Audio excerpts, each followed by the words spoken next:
Salut mesdames et messieurs, vous êtes la bienvenue sur DBS Télévision dans les échos du monde. En Birmanie, 72 heures après le coup d'État qui a renversé le gouvernement civil d'Aung San Suu Kyi, Facebook a indiqué ce jeudi 4 février 2021 que certains de ses services étaient perturbés dans le pays. C'est ce que le réseau social a fait constater par le biais de son porte-parole. À cet effet, Facebook a exhorté les autorités à rétablir la connexion, ceci afin que les habitants puissent communiquer avec leurs familles et amis et accéder à des informations importantes. Rappelons qu'en Birmanie, ce réseau social est extrêmement populaire. C'est le principal moyen de communication et il est fréquemment utilisé par les ministères pour la publication des communiqués.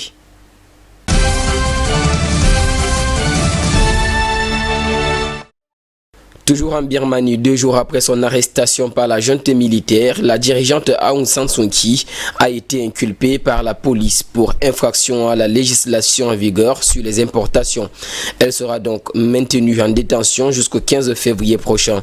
Sur Facebook, le porte-parole de la Ligue nationale pour la démocratie, Kyi Tawe, a écrit, je cite, « Un tribunal a ordonné sa détention provisoire pour une période de 14 jours, du 1er au 15 février prochain, l'accusant d'avoir violer une loi sur les importations, exportations. » C'est une information confirmée par un document rendu public hier, le mercredi 3 février 2021.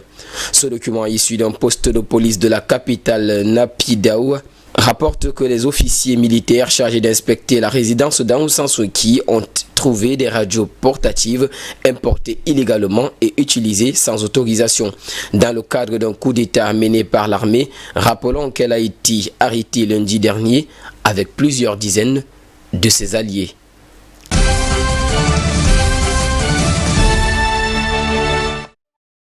À présent en Italie, à l'issue d'un entretien à huis clos avec le président italien Sergio Mattarella, l'ancien patron de la BCE a été chargé mardi de former un gouvernement. Il a aussi été chargé de venir à bout de la crise politique et économique que traverse l'Italie.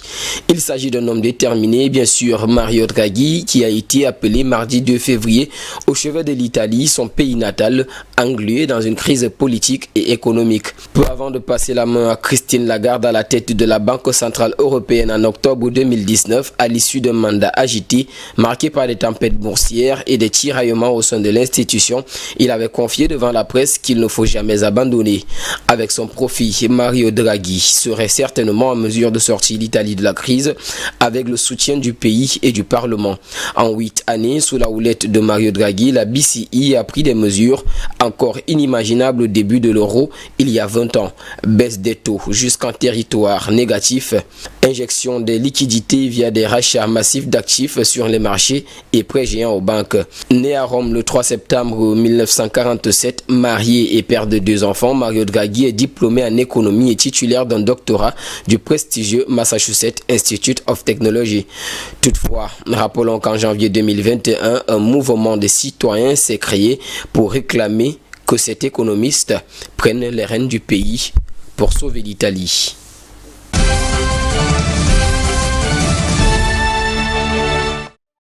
Après son portrait, allons aux États-Unis. Affectée par la chute du trafic aérien, la compagnie American Airlines a prévenu le mercredi 3 février 2021 qu'elle pourrait licencier jusqu'à 13 000 salariés si la situation ne s'améliorait pas et si les aides du nouveau gouvernement n'étaient pas prolongées jusqu'au 1er avril. Dans une lettre aux salariés consultés, les dirigeants de l'entreprise ont informé, je cite, « Nous travaillerons avec les dirigeants syndicaux pour faire tout ce que nous pouvons pour atténuer autant que possible l'impact sur l'emploi. » Fin de citation.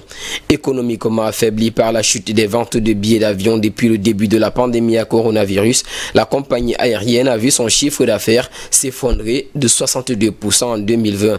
Elle a perdu environ 8,9 milliards de dollars sur la période. Rappelons qu'en début d'octobre, la société avait procédé à des licenciements massifs, ceci en plaçant 19 000 salariés en chômage technique. Des salariés qu'elle les a par ailleurs réembauchés après l'adoption par le gouvernement de nouvelles aides au secteur aérien.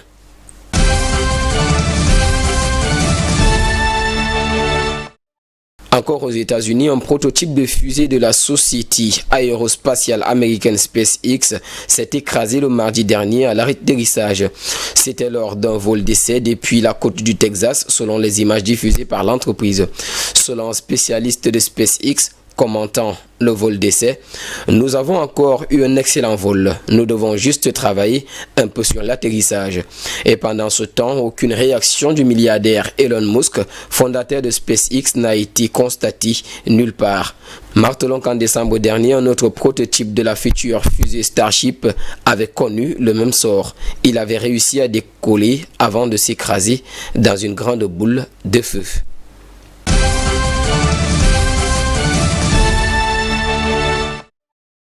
Et pour finir en Europe, selon les chiffres publiés ce jeudi 4 février 2021 par l'Association des constructeurs européens, les ventes de véhicules électriques ont doublé et celles hybrides rechargeables triplé en 2020. Quelques 538 772 voitures électriques ont été vendues l'an passé, notamment en Allemagne, en France et aux Pays-Bas, et 507 059 hybrides rechargeables avec une nette accélération au quatrième trimestre. Alors que le marché européen dans son ensemble était amputé d'un quart de ses ventes par la crise sanitaire, les ventes de véhicules hybrides et électriques ont dépassé pour la première fois les ventes de diesel en Europe au quatrième trimestre, avec plus de 900 000 véhicules vendus. À en croire l'association, après l'effet sans précédent du Covid-19 sur les ventes de voitures, les mesures prises par les gouvernements pour stimuler la demande ont été surtout dirigées avec les voitures à énergie alternative, accélérant la demande pour des véhicules à faible émission. Sur toute l'année 2020, l'essence a représenté 47% des ventes de voitures individuelles, les diesels 28%, les hybrides 2,9% et les électriques et hybrides rechargeables 10,5%, sans oublier les autres énergies qui sont estimées à 2,1%. Toutes ces mutations électriques sont bien sûr adoptées par l'Union européenne pour lutter contre le changement climatique. Messieurs et dames, c'est sur cette note d'actualité que nous mettrons terme à cette autre édition des Échos du Monde sur DBS Télévision. En compagnie de nos programmes, nous vous souhaitons de passer une agréable soirée.